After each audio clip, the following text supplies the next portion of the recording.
outside. That's not real. Yeah, you gotta get in it. But I'll need it in still to in order to do it. Excuse me. So with the intent of making this very serviceable, I spent quite a bit of time with the aid of a mechanical engineering wizard friend named Dave Bergstresser building this structure.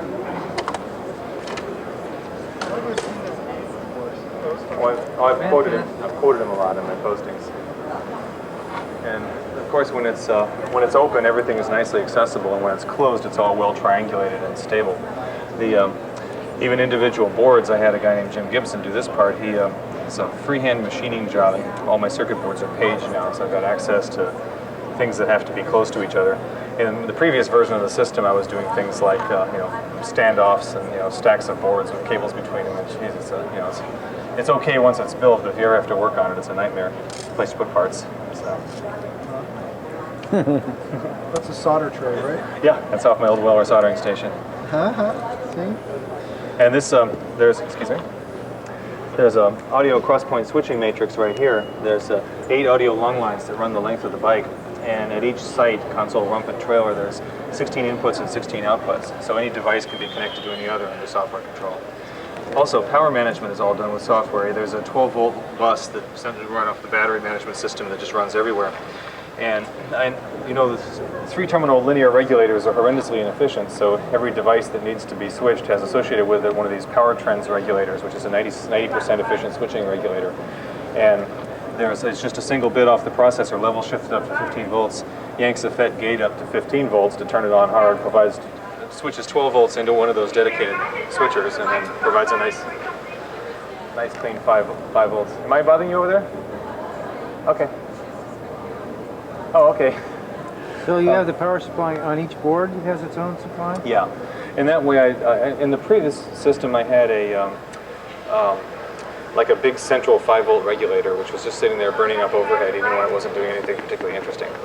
So here, I attach power supplies and loads only when they're absolutely necessary. And the rest of the packaging, the whole thing is shock isolated. It's sitting on 4 rubber Lord mounts here, so the whole console floats, and then hard disks are shock mounted. It's a Macintosh back here, 286 with a VGA controller. This is ancient technology now, but it was real exciting when I built it. And it owns that little VGA display there. The Mac screen flips up, and there's a VGA display underneath it.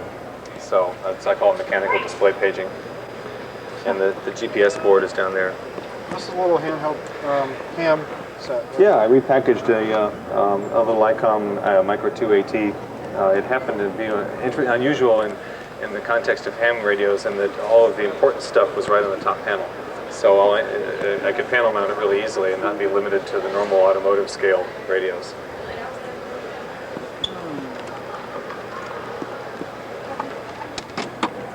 Is everything pretty waterproof?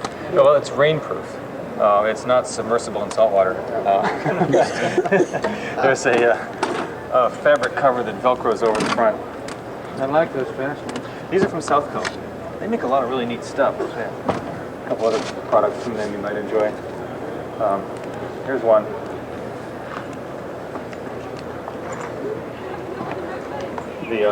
The mounting of the spark station here, this just comes off as one unit. There's little hooks that drop into those teeth there. Which station is this? That's a spark station. What's that mean? Oh, this is a sun workstation. I always wanted to try writing a Unix cycle, so. I guess you know about packaging things in zero enclosures. Yes.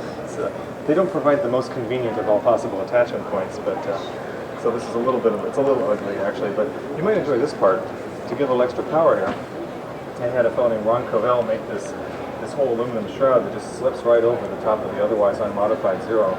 Pop rivets in place, and I just sort of painted it with silicone before putting it on, which keeps it all. That gave me this good flat surface for mounting the solar panel.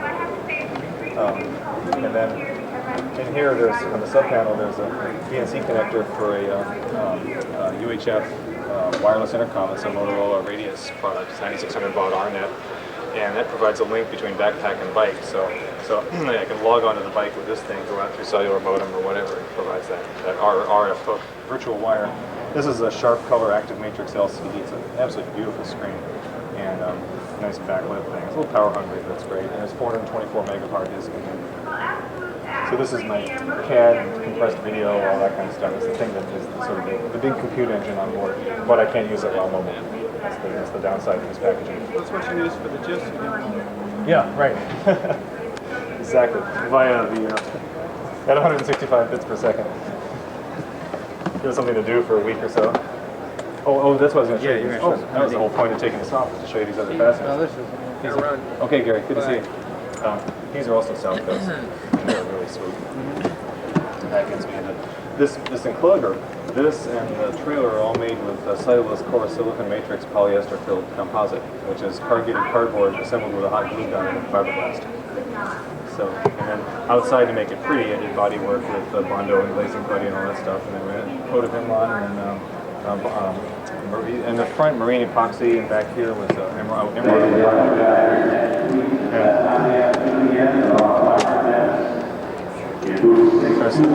There's 3 of these, one here and then the other 2 under the ham radio station in the back. Again, the whole system is shock mounted, a little 20 meg hard disk, and that's the DOS machine that runs the heads-up display in the helmet. It's also a taillight controller there for some color, for high brightness LED taillight assemblies. And this also has a 10 gigahertz microwave motion sensor here. There's a feed horn looking straight up into the apex of the copper cone, a 90-degree cone, and that takes its Doppler motion sensor and spreads it out over a 360-degree area, so the bike knows if anybody's within about 10 feet. And then there's physical motion, flickering LEDs. So you get an alarm? You set an alarm? Well, that's one of 6 possible inputs to the security software. That's the least critical one, because somebody might just be walking by, but there are times when it's nice to know. It sees physical motion, it sees an LED flickering, and that's responding to the motion of the bike. It has switches on every access panel like that. It knows if the wheels are moving, if the cable's being unplugged, or if the latitude and longitude, the GPS fix is changing without the right password. And that's all fed into the six rows on a HyperCard, HyperTalk spread card. And then there are some columns with possible responses. And the responses are, we just check the boxes. Say, okay, if this happens, what do we want to do? So what we can end up is setting up suites of possible events and a set of responses to go with them. And the worst case scenario is lat long changing without the right password, correlated with physical motion. It does all sorts of things. Beeps with a beeper, talks locally, puts out ham radio packets, sends a message to the Qualcomm hub by yanking the panic line, which stamps it with lat long and everything. It's beautiful. And dials 911, and with the synthesizer says, "Hello, I'm a bicycle. I'm being stolen. My present coordinates are," and then drops in that long data. The beeper. The beeper. Is that a standard beeper? Yeah, it's a AutoPage 2000. I got it from Technic, which makes the Undergo box. It's off the shelf. And so you can configure that to page pretty much any pager then? No, this is just CB. Actually, it's probably not the right choice. Okay, so it's not a regular pager. Not a regular pager. That would be nicer, I think, and better performance.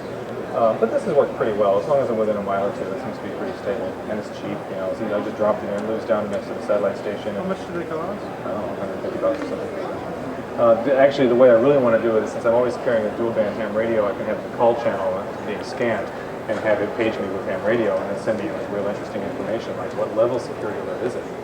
Not just a beep beep beep, which could mean anything. Oh, this is a Qualcomm OmniTrack That's a terminal. trivia question.